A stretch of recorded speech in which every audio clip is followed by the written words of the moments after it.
Hey y'all, I'm Sir Pinkbeard, and I recently watched Netflix's Witcher series, and honestly, having never read the books or played the games, I was really interested in the story. Sure, the time jumps were a bit hard to figure out, and some of the costumes looked a bit comical. I mean, these things really don't look like knight outfits, like maybe a step above Party City and a step below professional cosplayer. But I am really excited for the future of this series, and one of the things that really hooks me into the show is just how many ethical decisions Geralt and the surrounding cast have to deal with. They start in the first episode, and they just keep coming. Though I'll admit, many of those decisions are basically, should we kill this person or that person? But perhaps the situation that has stuck with me the most is the one from the very first episode, where Geralt, our main character and the prominent witcher of the show, is forced to kill the lesser evil, and becomes the Butcher of Blaviken. You're in the market, covered in blood. You say you can't choose, but you had to. And you'll never know if you were right.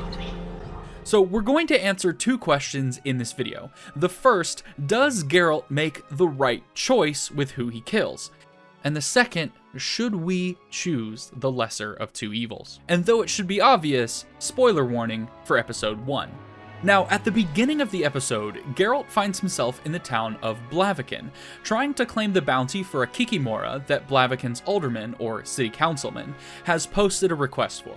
But he runs into a bit of trouble when he asks for directions to the alderman's house, because many of the townsfolk have no desire to work with a witcher.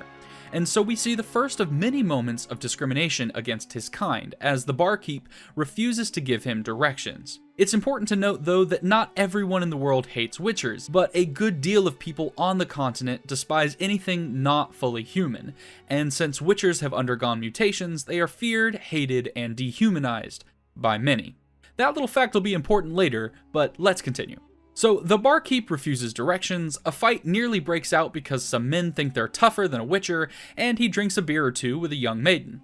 Then, out of nowhere, the daughter of the alderman, a creepy, murderous little girl by the name of Marilka, appears and is willing to take Geralt to Master Irian, Wizard of Blaviken, who should be willing to buy the kikimora for spare parts, because her father won't pay for the kikimora since...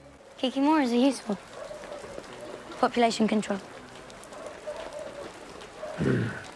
Yeah, no 12-year-old kid should be thinking like that. But I digress. Fast forward to when Geralt meets Master Irian, and the stage is now set for our dilemma. See, Master Irian is really a wizard known as Stregobor, but he's using a fake name because he's in hiding from a band of thugs who have been hunting him down for the last 2 years. The leader of the band of thugs is named Renfri, but more importantly, she is a child born under the curse of the Black Sun, which basically means she's some kind of mutant who will help a demon goddess named Lilith come back and destroy the world, or at least all the humans on the continent. So in order to prevent the apocalypse, Stregobor argues, Geralt should kill Renfri. Killing Renfri is the lesser evil. Of course, a little later, Renfri shows up and offers Geralt the same deal. Kill Stregobor, it's the lesser of two evils. However, Geralt refuses to kill either of them, saying that he only kills monsters. But with both people believing that killing the other is the lesser evil, who's really right? To figure that out, let's take a look at their history, starting with Stregobor. Stregobor is a believer in the prophecy of the Curse of the Black Sun, which states that 60 women bearing golden crowns will fill the river valleys with blood, and prepare the way for the demon goddess Lilith to return. To counteract this prophecy, many wizards, including Stregobor, hunted down girls suspected to be born under the full eclipse, that supposedly signaled the Curse of the Black Sun, and had them killed. Eventually, though, they realized that it was hard to identify these girls, so they simply imprisoned the ones they suspected in towers. Eventually, all the girls perished, and Stregobor himself performed autopsies on the girls once they died, and found mutations that gave them power over others. Unfortunately, he also went a bit further and performed a vivisection on one of them, which is a dissection of a living creature. To say that more plainly, the dude cut open and studied the insides of a living, breathing human, and since anesthesia is not generally used during these procedures, they felt every single moment of that torture. Side note here, according to the wiki, performing a vivisection is the only procedure that will allow one to determine with absolute certainty if someone is a mutant or not. Which I guess is why they stopped performing them on princesses and simply started imprisoning them in towers. And if you thought that was bad, here's the icing on this already terrible cake. No one was absolutely certain that this prophecy was correct, even though the girls were confirmed to be mutants. So in doing all of this evil, it's actually possible that Stregobor and the others were actually causing the girls to fill river valleys with blood, since those who managed to escape these persecutions inflicted a lot of harm on others due to the pain that they had experienced. On the other hand, we have Renfri, a princess born under the curse of the Black Sun. As a child, she tortured a canary, strangled 2 puppies, and even gouged a servant's eye out with a comb. Renfri's stepmother, Queen of Creighton, summoned Stregobor to investigate the cause of this evil, and it was determined that Renfri was cursed.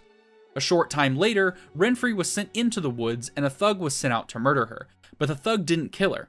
Rather, he raped and robbed her. And she took advantage of his momentary distraction and plunged her mother's brooch into the man's ear, killing him. From there, she spent 2 years on the road of Mahakam, robbing and killing travelers just going on their way.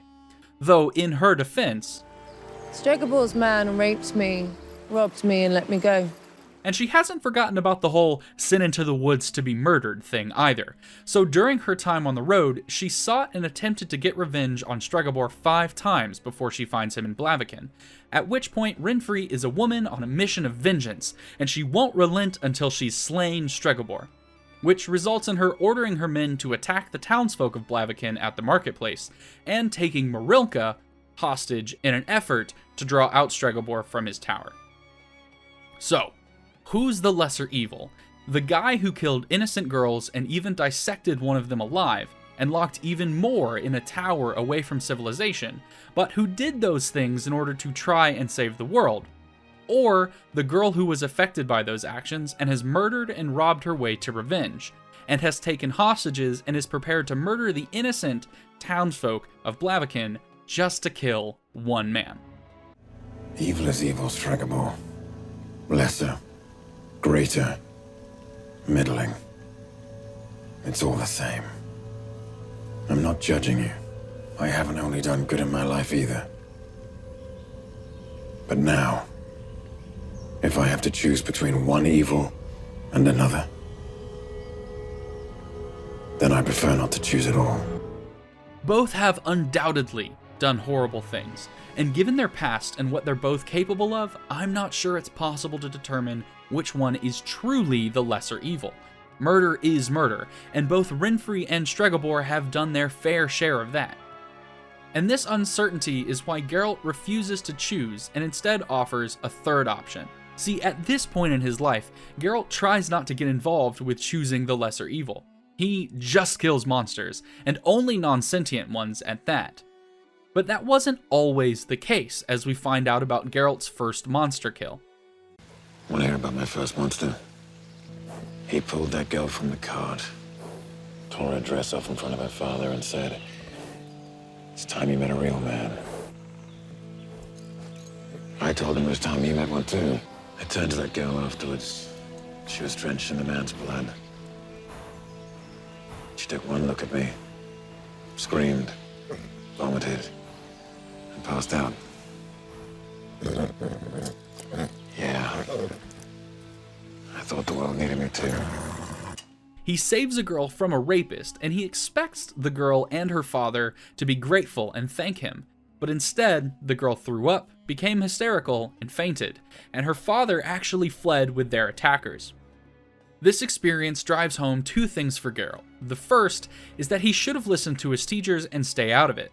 And the second is the full realization of how most people on the continent view witchers. This experience leaves him in a unique position to offer Renfri a third option, one where he doesn't have to kill anyone and she can live peacefully. During their conversation in the woods, Renfri asks why Geralt doesn't kill those who hate him, attack him, and trying to ruin his life, for which he responds, Because then, I am what they say I am. and this rebuttal causes a moment of conflict in Renfri, where she questions if she is truly a monster for being unable to give up her quest for revenge, which causes Geralt to tell her that she could just leave Blaviken, give up on revenge, and finally truly live. The choice, as hard as it is up to her. Unfortunately, she chooses to stay and try to get revenge, and in doing so forces Geralt to choose between killing Renfri or Stregobor. It's a choice not easily made, and certainly not the outcome Geralt desires, since even in the midst of the fight he asks her to leave Blaviken. But in the end, Renfri lays dying in the street, and Geralt is surrounded by a pile of bodies, earning him the title, the Butcher of Blaviken. But did he make the right choice? I think so. Not because he killed Renfri, since I'm not so sure that she actually was the lesser evil, but because he made the choice to save the people of Blaviken. See, Renfri's gang had orders to attack the townsfolk as they came into the market, and Renfri herself had taken Marilka as a hostage, since she actually worked for Stregobor. Both of these things were done in an attempt to bring the wizard out from his tower, an attempt that I might add would be unsuccessful, as Stregobor doesn't really care about the townsfolk. And that is the situation Geralt walks into in Blaviken, a clear and present danger to the town that he can do something about. So Geralt chooses to save Marilka, protect the townsfolk, and what is his reward in return? It's ultimately the same as his first monster kill. Those whom he saves give in to their fear and xenophobia and turn on him. Get out of Blaviken, Geralt. Don't ever come back. So where does that leave us? Should we follow Geralt's example and not choose the lesser evil since it's still choosing evil? Or do we sometimes need to make a choice? Well, ultimately, I think the best option is not to choose evil at all, because it's often quite hard to know what the lesser evil truly is, since right and wrong isn't usually as black and white as we would like it to be. Take, for example, lying. We would generally say that lying is wrong, it's dishonest, it's harmful, and often when we find out we've been lied to, we feel extremely hurt and we lose trust in those who have lied to us. But there are times when lying is appropriate. In the Bible, especially Exodus 1, Pharaoh orders the newborn Israelite males to be put to death. But Shiphrah and Puah, two Egyptian midwives, lie to Pharaoh and disobey the command to kill newborn babies, and it is considered a righteous act. Now, you would be hard-pressed to find anyone who would say that lying to protect another's life is evil, and yet we generally believe lying to be evil, regardless of how small an evil that may be. And if we decided to judge over Geralt's situation, I ask you, what's worse? Killing less than 60 innocent girls and dissecting one alive in order to stop a prophecy that may or may not come true? Or killing and robbing an untold number of merchants simply out traveling, and then giving the orders to kill every person in a village in an attempt to get personal revenge? How do you compare? How do you compare the lives of all of those affected by these two people's actions? How can you weigh the full extent of the evil brought into the world by Renfri and Stregobor by all the death, and determine which one of them is truly the lesser evil? I don't think you can. It's far too big a task for a mere human, even a witcher, to do. Sometimes, though, we feel there is no other choice, or like Geralt, we get called to make decisions about things we would rather stay out of. And when we have to choose, then let me offer this advice. Regardless of how dark the options are in the moment, if we do our best to choose whatever is true or noble, whatever is right or pure, lovely or admirable, if anything we can do is excellent or praiseworthy, if we do those things, then I believe we will have made the right choice. So sure, Geralt kills Renfri, and lets Stregobor continue on, but not because it's the lesser evil, but because the right option at the time was to use the power at his disposal to defend the lives of the people of Blaviken. But that's just my take on it. Let me know if you agree or disagree in the comments below. Do you think he made the right choice, or could he have handled it differently? Thanks for watching, and I will see you in the next video.